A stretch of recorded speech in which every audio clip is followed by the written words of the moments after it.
কি হঠাৎ করে আমার মুখের অবস্থা এরকম হয়ে গেল কেন, আর আমরা কোথায় বা গেছিলাম? তো চলো আজকের এই ভিডিওতে সবকিছু বলবো।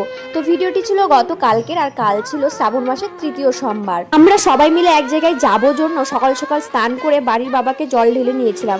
আর এরপর দেখো আমি সুন্দরভাবে রেডি হয়ে নিয়েছিলাম, আর এরপর চলে গিয়েছিলাম আমাদের বাবা তারকেশ্বরের আশ্রমে। বাড়ি থেকে বেরিয়ে যাওয়া, তারপর বাবা তারকেশ্বরের কাছে গিয়ে জল ঢালা, এই পর্যন্ত সবকিছু ঠিকই ছিল। আর তারপরেই হয়ে যায় একটা বড় অ্যাক্সিডেন্ট। এই কি তোমরা আবার ভেবে নিও না সত্যি সত্যি অ্যাক্সিডেন্ট হয়েছে, আসলে এটা একটা অন্য অ্যাক্সিডেন্ট, সেটা আমি বলছি তোমাদেরকে। তার আগে তোমরা সবাই মিলে একবার বলো হর হর মহাদেব। তো এই দেখো আমার মুখের অবস্থা, যে অ্যাক্সিডেন্টের কথাটা আমি বলছিলাম তোমাদের। আসলে হয়েছে কি, আজ আমরা যাব নন্দীধাম, যেটা আমাদের বাড়ি থেকে প্রায় 30 মিনিট লাগে হেঁটে গেলে, আর গাড়িতে গেলে প্রায় ওই 5 মিনিটের মতো লাগে।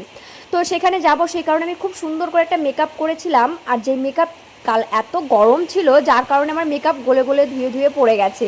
আর এটাই হচ্ছে সব থেকে বড় অ্যাক্সিডেন্ট। আসলে আমার জীবনে এত বড় অ্যাক্সিডেন্ট কোনোদিনও হয়নি যে আমি মেকআপ করবো সেটা গলে গলে ধুয়ে পড়ে যাবে। আমি কেন জানি না কালকে ওই রকম হলো আমার। তো তারপর মা বললো যে মেকআপটা তুই তুলে দে। তো শাড়ির আঁচলটা দিয়ে সব মেকআপ গুলো মুছে দিয়েছিলাম, আর আমার মুখটা ঠিক এইরকম দেখতে লাগছিল। তো দেখো অ্যাক্সিডেন্টের কথা বলতে বলতে আমরা নন্দীধাম পৌঁছে গেলাম, আর এখানে এসে সবার প্রথমে আমরা সবাই মিলে তিলক দিয়ে নিয়েছিলাম। এরপর একে একে সবাই মিলে আমরা পুজো দিয়ে নিয়েছিলাম। আসলে নন্দীধাম জায়গাটা খুবই ভালো, আর যেখানে গেলে আমার শুধু বসে থাকতে ইচ্ছে করে, বাড়িতে আর আসতে ইচ্ছে করে না, মানে এতই শান্তি লাগে ওখানে গেলে। তো আর কি, ওখানে বসে থেকে তো আর লাভ নেই, তাই আমরা সবাই মিলে বাড়ি চলে এসেছিলাম।